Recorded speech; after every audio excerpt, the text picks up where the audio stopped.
आज देश भर में मौसम ने ऐसा तांडव मचाया है कि लोग डर के मारे घर से बाहर निकलने की हिम्मत भी नहीं कर पा रहे हैं। एक पूरा शहर बाढ़ के नीचे में डूब गया, लाखों लोग बेघर हो गए, चीख पुकार मच गई। बारिश के पानी में लोग डूबते डूबते बचने की गुहार लगा रहे थे। कहीं आपके शहर में भी तो ऐसी तबाही तो नहीं आ जाएगी? मौसम विभाग ने साफ इशारा किया है कि आपके शहर में भी जल्द ही भयंकर बारिश और तबाही का खतरा मंडरा रहा है। कौन से राज्य, कौन से जिले में कितनी बारिश हो चुकी है, आपके शहर में कब और कितना बारिश होगी, ये सब जानना आपके लिए जान का सवाल बन चुका है। दोस्तों, देश के हर कोने से हाहाकार मचा हुआ है। कहीं बाढ़ ने घर उजाड़ दिए, कहीं भूस्खलन ने रास्ते बंद कर दिए, कहीं लाखों परिवार पानी में डूबने को मजबूर हैं। दिल्ली हो, पंजाब हो, छत्तीसगढ़ हो, असम हो, उत्तराखंड हो, यूपी हो या बिहार हो, अगर आप इनमें से किसी भी जगह रहते हैं तो एक खबर आपके लिए बेहद जरूरी है। मौसम विज्ञान केंद्र के मुताबिक पूरे देश में अभी भी मूसलाधार बारिश जारी है और हजारों घर तबाह हो चुके हैं। पूरी सच्चाई और अपडेट में मैं आपको बता दूंगा, लेकिन वीडियो को पूरा देखिए और चैनल को सब्सक्राइब जरूर कर लीजिए। असम से इस वक्त की सबसे बड़ी और बेहद दर्दनाक खबर। लगातार कई दिनों से हो रही मूसलाधार बारिश और ब्रह्मपुत्र सहित कई नदियों के उफान ने राज्य के अनेक जिलों में जीवन को बुरी तरह प्रभावित कर दिया है। दूर दूर तक जहां नजर आती है वहां पानी का विशाल फैलाव दिखाई दे रहा है। कई गांवों का संपर्क आसपास के इलाकों से टूट गया है और हजारों परिवार अपने घर को छोड़कर सुरक्षित स्थान पर राहत शिविर में रहने को मजबूर हैं। जिन घरों में कभी कभी सुबह चूल्हा जलता था, बच्चों की हंसी सुनाई देती थी और लोग अपने रोजमर्रा के काम में व्यस्त रहते थे, वहां आज सिर्फ पानी, कीचड़ और सन्नाटा दिखाई दे रहा है। कई परिवार की मेहनत से तैयार की गई फसलें बाढ़ के पानी में डूब गई हैं, पशुधन प्रभावित हुआ है और लोगों को वर्षा की मेहनत का बड़ा हिस्सा इस आपदा की चपेट में आ गया है। कई जगह सड़कें बह गई, पुल क्षतिग्रस्त हो गए हैं और राहत पहुंचाने वाली टीम को भी कठिन परिस्थितियों का सामना करना पड़ रहा है। नावें कई इलाकों में लोगों ने आने जाने का एकमात्र साधन बन गई है। राहत शिविरों में रहने वाले लोग अपने घर की ओर टकटकी लगाए बैठे हैं। इस आपदा ने सिर्फ घरों को नहीं बल्कि लोगों के परिवार को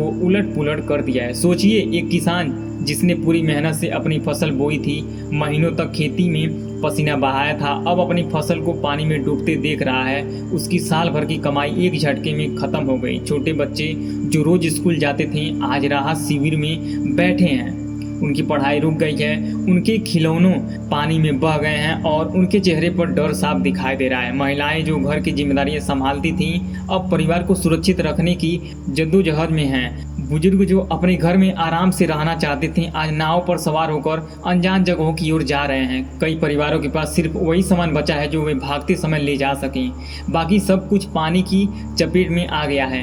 अनाज गीला हो गया, कपड़े खराब हो गए, फर्नीचर बेकार हो गया और यादों से भरे घर अब सिर्फ कीचड़ और सन्नाटे से भरे पड़े हैं। पशुधन भी प्रभावित हुआ है। गाय, भैंस, बकरी सब पानी में फंस गए या वह बह गए। जिन परिवारों की आजीविका पशुपालन पर निर्भर थी उनके लिए यह दोहरी मार है। छोटे दुकानदार जिनकी दुकानें बाजार में थी वे बर्बाद हो गए हैं। सामान पानी में खराब हो गया है और कारोबार ठप पड़ गया है। रोजमर्रा की जिंदगी पूरी तरह रुक गई है। स्कूल बंद हैं, बाजार बंद हैं और यातायात लगभग ठप है। राहत शिविरों में रहने वाले लोग हर दिन इंतजार करते हैं कि पानी कब कम होगा। वे अपने घर की तरफ टकटकी लगाए बैठे रहते हैं। बच्चों को भूख लगती है तो माँ बाप उन्हें समझाते हैं कि जल्द सब कुछ ठीक हो जाएगा, लेकिन अंदर ही अंदर वे खुद चिंतित रहते हैं। स्वच्छ पानी की कमी, दवाइयों की जरूरत और भोजन की व्यवस्था हर परिवार की सबसे बड़ी चिंता बन गई है। कई जगहों पर राहत सामग्री पहुंचाने में देरी हो रही है क्योंकि सड़कें बंद हैं और नावें ही एक मात्र सहारा हैं। बचाव दल दिन रात काम कर रहे हैं। वे नावों पर सवार होकर फंसे लोगों को निकाल रहे हैं, भोजन, पानी और दवाइयाँ पहुँचा रहे हैं। लेकिन प्रभावित इलाका इतना विशाल है कि हर जगह तुरंत पहुंच पाना मुश्किल है। इन संकट ने एक बात साफ कर दी है कि प्रकृति के सामने इंसान कितना छोटा है, लेकिन साथ ही यह भी दिखाया है कि संकट के समय इंसानियत कितनी बड़ी हो सकती है। स्थानीय लोग खुद आगे आकर मदद कर रहे हैं। स्वयंसेवी संस्थाएं राहत सामग्री इकट्ठा कर बांट रही हैं। प्रशासन भी अपनी तरफ से प्रयास कर रहा है, लेकिन चुनौतियां बहुत बड़ी हैं। पानी उतरने के बाद भी समस्या खत्म नहीं होगी। घरों की सफाई, मरम्मत, स्वच्छ पानी की व्यवस्था, स्वास्थ्य सेवाएं और रोजगार दोबारा शुरू हो, ये सब लंबे समय तक जारी रहेगा। किसानों को नई फसल बोने के लिए बीज और सहायता चाहिए। बच्चों की पढ़ाई फिर से शुरू करनी होगी। परिवार को आर्थिक सहारा चाहिए होगा ताकि वे फिर से खड़े हो सकें। असम के इस दर्द को समझना जरूरी है, क्योंकि यह सिर्फ एक राज्य का मुद्दा नहीं है। जब एक जगह इतनी बड़ी आपदा आती है तो पूरे देश की संवेदनाएं जुड़ जाती हैं। जिन परिवार ने अपना सब कुछ खो दिया, उनके लिए आने वाले दिन आसान नहीं होंगे। पानी कम हो जाएगा, लेकिन यादें और नुकसान लंबे समय तक बने रहेंगे। ऐसे में जरूरत है धैर्य की, साहस की और तेज कार्रवाई की। सरकार से अपेक्षा है कि राहत और पुनर्वास के काम को प्राथमिकता दी जाए। हर प्रभावित परिवार तक मदद पहुंचते किसी भी जरूरतमंद को अकेला न छोड़ा जाए। आर्थिक सहायता, घर बनाने के लिए मदद और रोजगार के अवसर दिए जाएं, ताकि लोग सम्मान के साथ अपना जीवन फिर से शुरू कर सकें। देश भर के लोगों से भी अपील है कि यदि संभव हो तो विश्वसनीय माध्यम से मदद करें। छोटी सी मदद भी किसी परिवार के लिए बड़ी उम्मीद बन सकती है।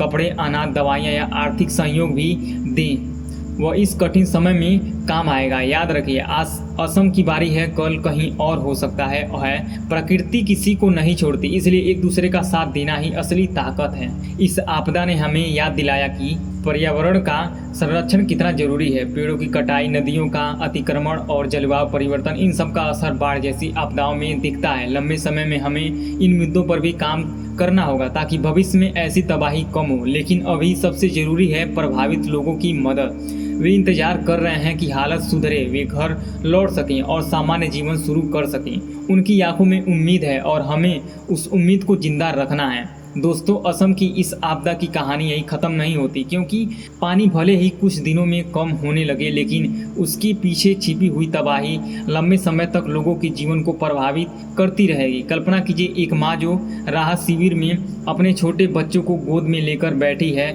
बच्चा बार बार पूछ रहा है कि हम घर कब जाएंगे, और माँ के पास कोई जवाब नहीं है। उसकी आंखों में आंसू है, लेकिन वह मुस्कुराकर बच्चों को समझा रही हैं कि जल्द सब ठीक हो जाएगा। ऐसे सैकड़ों परिवार आज इसी तरह की अनिश्चितता में जी रहे हैं। उनके घर की दीवारें पानी से कमजोर पड़ गई हैं, छतें टपक रही हैं और अंदर जमा कीचड़ को साफ करने में हफ्तों लग सकती हैं। कई जगहों पर तो घर पूरी तरह ढह गए हैं और लोग फिर से शुरुआत करने के लिए मजबूरी में नए सिरे से सब कुछ खड़ा करने की सोच रहे हैं। किसानों की स्थिति और भी दर्दनाक है।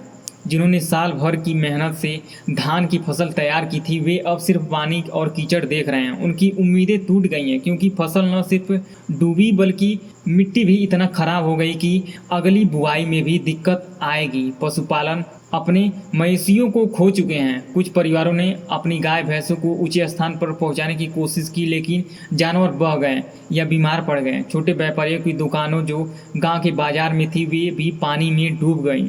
सामान सड़ गया और ग्राहक भी नहीं आ पा रहे हैं, क्योंकि सड़कें अभी भी प्रभावित हैं। इन सब के बीच बच्चों की शिक्षा सबसे ज़्यादा प्रभावित हुई है। स्कूल भवनों का इस्तेमाल राहत शिविर के रूप में हो रहा है, इसलिए पढ़ाई पूरी तरह रुक गई है। कई बच्चे अपनी किताबें और नोटबुक खो चुके हैं और उनके माता पिता चिंतित हैं कि साल का कितना समय बर्बाद हो जाएगा। इस पूरे संकट में सबसे बड़ी चुनौती राहत सामग्री को सही समय पर सही जगह पहुंचाना है। कई दूर दराज के गांव अभी भी नाव के सहारे ही जुड़े हुए हैं। बचाव दल रात दिन मेहनत कर रहे हैं, लेकिन मौसम की अनिश्चितता उनके काम को और कठिन बना रहे हैं। कभी बारिश रुकती है तो लगता है कि हालात सुधरेंगे, फिर अचानक फिर से मूसलाधार बारिश शुरू हो जाती है और पानी का स्तर फिर बढ़ने लगता है। लोग हर सुबह आसमान की ओर देखते हैं और प्रार्थना करते हैं कि आज बारिश न हो। राहत शिविरों में रहने वाले परिवार को स्वच्छ पेयजल की सबसे ज़्यादा ज़रूरत है, क्योंकि बाढ़ का पानी गंदा होता है और बीमारियां का खतरा बढ़ जाता है। कई जगहों पर दस्त, बुखार और त्वचा संबंधी समस्याएं शुरू हो चुकी हैं। स्वास्थ्य कर्मी दवाइयां लेकर पहुंच रहे हैं, लेकिन प्रभावित इलाके इतने फैले हुए हैं कि हर किसी तक तुरंत पहुंचना आसान नहीं है। इस आपदा ने हमें एक बार फिर याद दिलाया है कि प्राकृतिक आपदाओं के समय समाज का सहयोग कितना महत्वपूर्ण होता है। स्थानीय युवा खुद आगे आकर नाव से लोगों को निकाल रहे हैं। महिलाएं सामूहिक रसोई चला रही हैं और बुजुर्ग अनुभव के आधार पर सलाह दे रहे हैं। स्वयंसेवी संगठन देश के विभिन्न हिस्सों में राहत सामग्री इकट्ठा कर भेज रही है, लेकिन यह सब पर्याप्त नहीं है। लंबे समय तक पुनर्वास की जरूरत पड़ेगी। घरों की मरम्मत के लिए आर्थिक सहायता, खेती दोबारा शुरू करने के लिए बीज और उपकरण रोजगार के वैकल्पिक साधन और बच्चों की शिक्षा जारी रखने के लिए विशेष व्यवस्था, ये सब जरूरी है। अगर ये कदम समय पर नहीं उठाए गए तो कई परिवार गरीबी के चक्र में और गहराई तक फंस सकते हैं। असम सरकार और केंद्र सरकार से बार बार अपील की जा रही है कि राहत कार्यों को और तेज किया जाए। हर प्रभावित परिवार सर्वेक्षण हो और उनके नुकसान के अनुसार मुआवजा दिया जाए। विशेष रूप से उन परिजनों पर ध्यान दिया जाए जिन्होंने अपना घर और आजीविका पूरी तरह खो दी है। पुनर्वास कॉलोनियां बनाने और लंबे समय तक सहायता जारी रखने की योजना बनाई जाए। साथ ही देश भर के नागरिकों से भी अनुरोध है कि वे विश्वसनीय संस्थाओं के माध्यम से मदद करें, चाहे वह कपड़ों हो, अनाज हो, दवाइयाँ हो या आर्थिक सहयोगी। हर छोटी मदद इस मुश्किल समय में किसी न किसी परिवार के लिए राहत बन सकती है। याद रखिए कि आज जो परिवार पानी में डूबे हुए हैं वे कल फिर से खड़े होंगे, लेकिन उसके लिए हमें अभी उनका साथ देना होगा। दोस्तों, अगर आपने इस वीडियो को यहाँ तक देखा है तो समझ लीजिए कि आप उन लोगों के दर्द को महसूस कर रहे हैं। अब समय है कि कुछ करने का। इस वीडियो को लाइक करें ताकि ज़्यादा से ज़्यादा लोग इस खबर तक पहुँच सके। शेयर करें अपने दोस्तों और परिवार वालों के साथ ताकि जागरूकता फैले। कमेंट में लिखें कि आप इस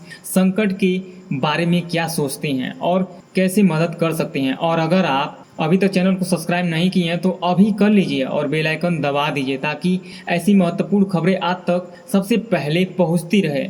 आपकी एक छोटी सी कार्रवाई भी असम के उन परिवार के लिए बड़ी मदद साबित हो सकती है जो आज तक इन कठिन घड़ी से गुजर रहे हैं। आइए मिलकर उनके साथ खड़े हों और उम्मीद की किरण जलाए रखें। नमस्कार।